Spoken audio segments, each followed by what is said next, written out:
Euzubillahimineşşeytanirracim. Bismillahirrahmanirrahim. Elhamdülillahi Rabbil alemin. Vessalatu vesselamu ala Resulina Muhammedin ve ala alihi ve ashabihi ecmain. Esselamu aleyküm ve rahmetullahi ve berekatuhu. Musab ibn Umayr radıyallahu anhu, Allah'ın Resulü sallallahu aleyhi ve sellemin alıp gelindiğine yardım etmeyi kabul edende, men bu dinin kabul edicisi, bu davanın kabulcusu bolacak diyende ilkinci bolup onun ecesi Amine onun karşısına çıkıp şöyle dedi: oğlum, bu dinden kayıt, önkü dinine kayıt dedi Musab'a. Ama Musab ibn Umayr havariler yali Allah'ın Resulü sallallahu aleyhi ve sellemin yardımcısı olmayı istedi. Hava ol Kur'an-ı Kerim buyruğunu dik rical bolmaklığı haladı. Minel mu'minunel rical. Musab ecisine ecemcan nem için böyle diyen Allah'ın Resulü sallallahu aleyhi ve sellem'in alıp gelin zat senden hem köprek kuğu görüyen dedi. Bu gepinden son onun doğan oğlanlarını çağırıp bunu kuğuca edip vurun dedi. Aslında ece öz çağız için kaygırmaz mı? Eğer de çağımız bir gezip onu üskürse onun başında dan atyanca oturuyasınız. Doğru mu?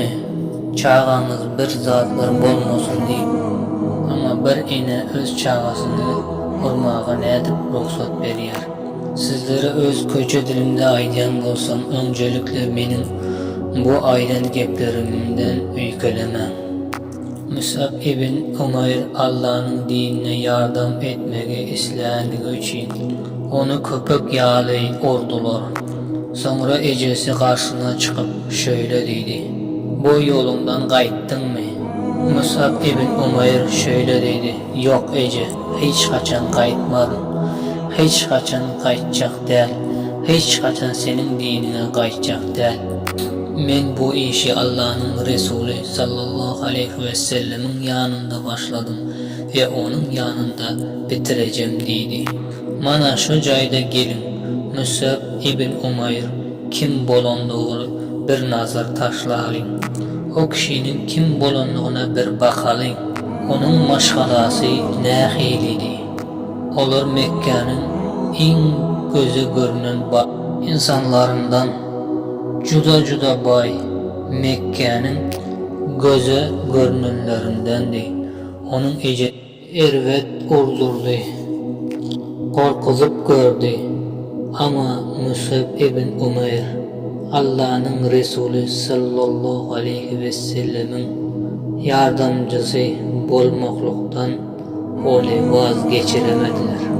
Sonra ecesi onun önüne oturup şöyle dedi: oğlum, bu senden son sapar soruşum. Beni dikkat bilen dinle. Mekke'nin en bay insanlarındanmız. Bu maşgalamızın mirasxo'ru sensin.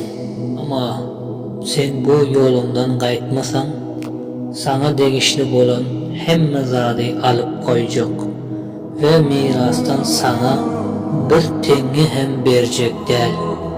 Aziz dostlar, sizlerden hayiş ediyen gözünüzü biraz yumun ve hayal edin. Siz bir bay maşgalanın çağısı, öğren baysız şöyle bay hazaplanıyasınız ki bir gezek giyen giyiminizi ikinci gezek giymeyersiniz. Sizden bay bolan insan yok. Allah'ın Resulü sallallahu aleyhi ve sellemin dinine yardımcı bolmağı isteyenliğiniz için hakanız size aydiyar. Bağlam ya vazgeçersin ya da bir tenge de verecek değil diyer. Sizin bu yağdaya arayışınız ne hili bolurdu? Allah için açsanızla. Musab radıyallahu anhu hecesine şöyle söyledi: Ece bu üstündeki eşikleri de bereyim mi dedi. Men hakiki baylığı Allah'ın Resulü sallallahu aleyhi ve sellem'in alıp gelen dininde taptım dedi. Şundan sonra ecesi onun üstündeki eşiklerini de çıkarıp aldı. Tarih kitaplarında geliyor. Mus'ab ibn Umeyr Yönekay bedeninin bir bölüğünü yapıp duruş için bir halta giyip Resul-i Ekrem sallallahu aleyhi ve sellem'in yanına geldi. Bu zatları size boşuna aydanım yok.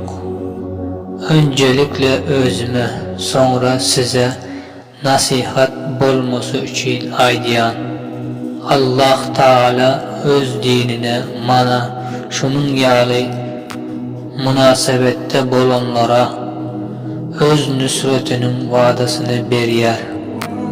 Habbab ibn Araç öyünde ölüme yakınlaşıp yatanda öyündeki köydesini, düşögünü, yorganını gözü düşüp ağladı. Önünde oturan adamlar onun ağlayışının sebebini sordular. Şunda Habbab aytdı. Mus'ab ibn Umeyr yadıma düştü. Onu men öz gözlerim bilen gördüm. Onu yaşlıktan biliyordum. Kaçan da ol Mekke köçesine çıksa adamlar hem köçeye çıkyardı. Kafirleri onun o adamlığına bakmak için çıksa başkalar onun üstündeki eşiklerine tamaşa etmek için çıkyardı.